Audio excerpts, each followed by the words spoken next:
I hope you are good and well.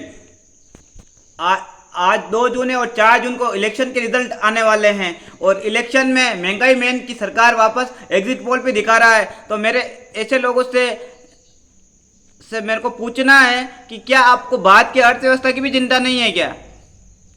जो सरकार startup India fail हो गया, उसका अडानी अंबानी को सारे कॉन्ट्रैक्ट दे दिए गए और उसके बावजूद आप लोगों को मिडिल क्लास बनाना चाहते हो। क्या आप लोग ये नहीं चाहते कि आपका परिवार सुखी और समृद्ध रहे? हम हिंदू मुस्लिम से ऊपर होकर भारतीय राजनीति में सिर्फ अगर ये काम की बात की जाए तो भारत की अर्थव्यवस्था अच्छी हो सकती थी, बट भारत के लोगों ने आज ऐसे नेतृत्व को चुना है जो नेतृत्व एक सिर्फ बड़े घराने अडानी अंबानी और उद्योगपतियों के लिए काम कर रहा है, जो किसानों नौजवानों यूथ के लिए कुछ काम नहीं कर रहा है। और छोटी छोटी small and medium size industries भी आज इतनी बढ़िया ग्रो नहीं कर पाए। अगर वो अच्छे से ग्रो करती तो बाद में आज 45 साल से सबसे ज़्यादा बेरोजगारी नहीं होती।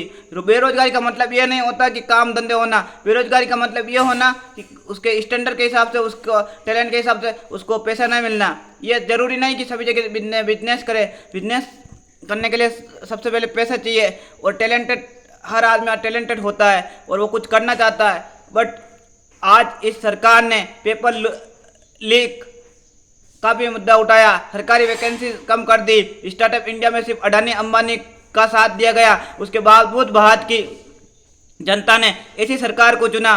मुझे कोई आश्चर्य नहीं होगा भारत की जनता तो को कहने में कि एक चुनने जा रही है कि एक अनपढ़ जनता रहती है यहाँ पे, जिसको ना अर्थव्यवस्था की समझ है ना अपने बच्चों के भविष्य की चिंता है। भारत के लोगों को मैं यही कहना चाहूँगा कि आप सरकार किसी को भी चुनते, अगर राइट पर्सन होता वो या फिर आपके लिए काम करना चाहता है उस पर्सन को चुनते तो अच्छा लगता।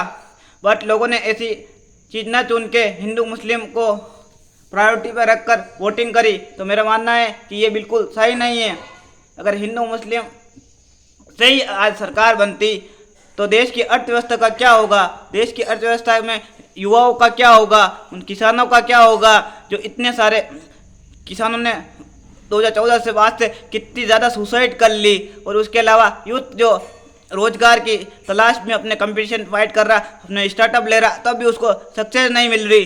तो मेरा मानना है कि कुछ करने वाले बंदों के तो आगे बढ़ने का मौका दिया जाए। आप तो किसी को भी वोटिंग करो, हमें उससे कोई लेना देना नहीं है, लेकिन राइट पर्सन, जिस आदमी ने आपको 10 साल तक बेवकूफ़ बनाया, उस आदमी को आपने वोटिंग करके वापस शिखर तक पहुंचाया और या फिर उसको वापस चांस दिया। चांस ऐसे आदमी को मिलना चाहिए जो आपके लिए कुछ करना चाहता है, आपके लिए कोई वादा करे, आपके हाथ में कितना धन पहुंच रहा है या फिर आपके लिए भविष्य का क्या रोड मैप होगा, ऐसी जगह आपको वोटिंग करनी चाहिए।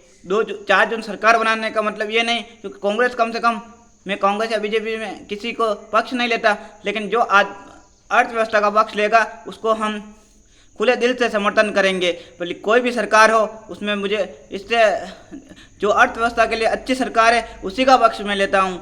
मैं धर्म से हटकर राजनीति से प्रेरित हूँ और मैं राजनीति के लिए नहीं, मैं अर्थव्यवस्था के लिए अच्छी पहल करना चाहता हूँ। अगर भारत की अर्थव्यवस्था ही मजबूत नहीं होगी, यूथ को रोजगारी नहीं मिलेगी, तो चोरी चकारी ये सारी चीज़ें बढ़ेगी और यूथ गलत रास्ते पे निकल जाएगा।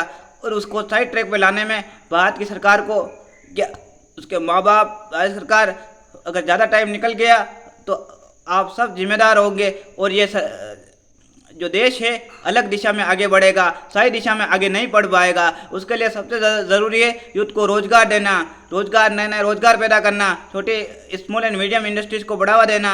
और उसके अलावा सबसे इम्पोर्टेंट बात, कृषि को उद्योग से जोड़ा जाए और किसानों को डीबीटी के जरिए डायरेक्ट धन पहुंचाया जाए और भारत को वापस कृषि प्रधान देश बनाना, तो इससे रोजगार बढ़ने की संभावना है।